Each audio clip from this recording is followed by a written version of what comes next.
Hello everyone, and welcome to our 12th video in our online learning series and the first video in our mini-series discussing the poet Edgar Allan Poe, specifically looking at his life and his writing through one of his most famous poems, The Raven. So we're going to spend a good part of this first video then discussing Edgar Allan Poe's life. Because if you're even slightly familiar with the poet, his tumultuous upbringing and the things in which he passes through in life are heavily dark and depressing at times, and this is going to be a huge influence on the things that he chooses to write and the overall mood of his work. Not just his poetry, but also his narrative work as well. So we see that Edgar Allan Poe was born January 19th, 1809, and he is born in the United States and doesn't live a hugely long life. You notice he dies on October 7th, 1849, so he's only 40 years old when he passes away. So although the farther back in history we go, the shorter usually people's lifespan was, we're going to see that certain things or elements of Edgar Allan Poe's life and what he got into didn't necessarily help in this untimely death of his. And the first thing we're going to look at is his early life. So Edgar Allan Poe is born to two actors, and unfortunately his mother dies while he's still very young. He's only about 2 years old when she passes away, and he is then subsequently raised by family friends, John Allan and his wife. And thanks to this upbringing, actually, he receives a classical education. So he would have been very well versed in, for example, literary classics such as Shakespeare and the like. And this was also going to be important in influencing the things that he chose to write about and how he tends to write with a romantic sense. And when I say romantic, I don't necessarily mean romantic in the terms of love, but romantic in the terms of looking at life and these events in a grandiose or larger than life way. And then from his early life, we're going to pick up with his writing.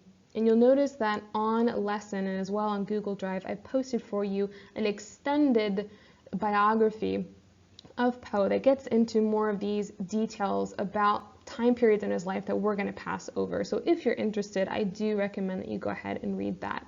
But he passes through a series of things in his life. For example, war and sickness and the death of many family members, not just his mother. And this is going to impose a mood on his writing that's very mysterious and macabre or dark. And additionally, one of the things he's most famous for, as well as his dark and mysterious mood, is the detective story. So a lot of times when we think about detective mysteries, the first person that we think of is Arthur Conan Doyle and his series on Sherlock Holmes, but it's in fact Edgar Allan Poe who makes this genre of literature so popular. Unfortunately, as popular and grandiose as his writing is, all of the praise that he receives during his life and afterwards for what he writes about, he faces a series of unfortunate events in life. And the first of which is the fact that when he is away at university, the first love that he ever had marries another. And perhaps this event or other events causes him to go into this spiral of gambling and drinking, issues which would cause his adoptive father, then John Allan, to then pull him out of university and bring him closer to home. And although he loses that first love of his life, he marries another woman, Virginia, and he falls deeply in love with her. And not only does he have an excellent relationship with her, he also has an excellent relationship with Virginia's mother. And so when Virginia contracts tuberculosis and eventually dies, Poe is deeply devastated. And this, along with the death of several other family members by the same disease, is going to be part of what influences the dark and heart-wrenching mood of his poems. In fact, we're going to talk in a moment about this, but The Raven was written during the time of his wife's illness. Finally, another unfortunate event. Although towards the end of his life, he does reunite with his first love after her husband passes away. They're only engaged for about a year when Poe himself finally dies under mysterious causes, actually, so unsure of whether he died from his excessive use of alcohol throughout his life or heart problems or other things. But Poe's life, much like his writing, is entrenched in not only sadness but also mystery and intrigue. Turning then to the central poem that we're going to be discussing, The Raven, I want to talk about three things in particular. The first being the inspiration for the poem. So why does Edgar Allan Poe write this poem in the first place? And as I discussed a moment ago, he begins to write this poem during the illness of his beloved wife, Virginia. And so you're going to note that throughout the poem, there is this lover who the speaker is thinking of. And thinking of her is going to be extremely painful for him. And we must never forget that this comes from a place of real pain for Poe, because as he writes these words, he is watching his beloved wife slowly and painfully succumb to the illness tuberculosis. Additionally, I discussed a moment ago that Poe was very fortunate in that he was educated in the classics, and by extension, he was also very well versed in the literature of his time, one of which being the author Charles Dickens. And in part, Poe is inspired to have this central character of the Raven in his poem because of the use of a similar character in Dickens's Barnaby Rudge. And so in Poe's reading of this, he makes a critique on the novel, and one of the characters he is most intrigued by is this talking raven. Hence how he also reflects this in his poem with the additional or similar character of this talking raven, who's going to take on a prophetic tone in a sense. He's going to be able to predict things to the speaker that is going to at first come as a sense of joy and hope, but by the end is going to drive our speaker into a state of madness. Additionally, we need to also understand that The Raven is what we call a narrative poem. So this is a poem type that runs itself much like a fictional story would. So as we read, we need to have that in mind. The Poe is telling a story. So it's going to contain certain elements of fiction, such as plot and setting and characters and a climax.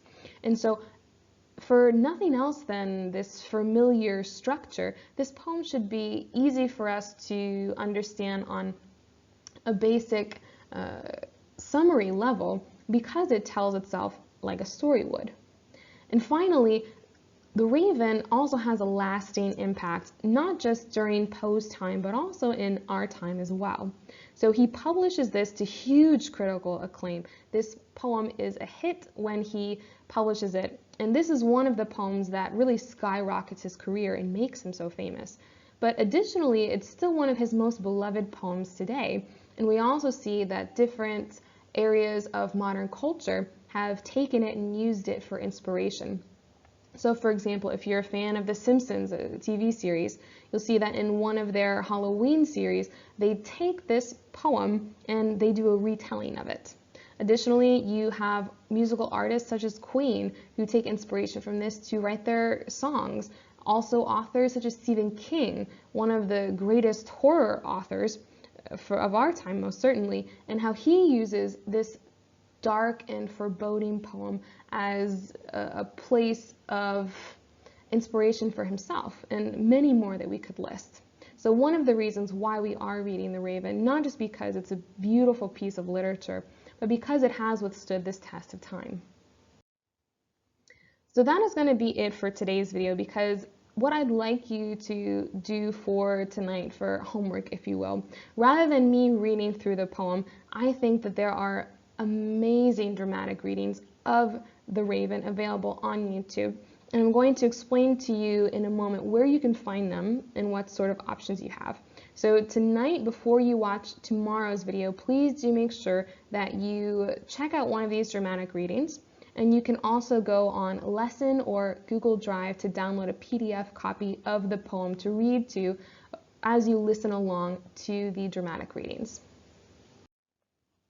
So as I said, I'm going to place 4 options for you to choose from. There are a plethora of other ones, but these are just a few that I've listened to that I like and I find are very powerful. The first is by James Earl Jones, and you're probably not familiar with his name, but I guarantee you're familiar with his voice, because he is the voiceover actor of Mufasa in The Lion King. Additionally, there is another by Christopher Lee, and he is a famous actor who plays Saruman in the Lord of the Rings series. And this particular video that I've linked to you on Lesson is one of my favorites, not just because his voice is so haunting and powerful, but because of the background music that they use. So if you really want to get into the mood and the atmosphere of this poem, I highly suggest that video clip.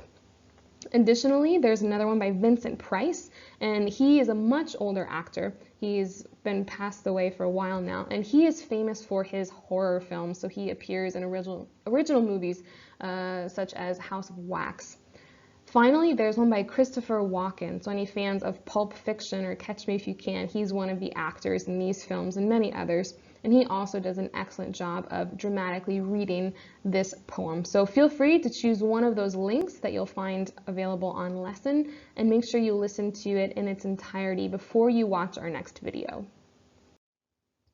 That's it for today's video. So in our video number 13 for tomorrow, you should have already listened to that dramatic reading, which you will find linked to on Lesson. We'll go over a summary of the poem, so creating our own little elements of fiction diagram and seeing what are the characters that we see, what sort of conflict exists, and what is the overall plot of the poem. And we're going to do that by first analyzing stanzas 1 through 6 before we get into the remaining stanzas of the poem. Thanks for watching. Don't forget to listen to one of those dramatic readings, and I will see you tomorrow.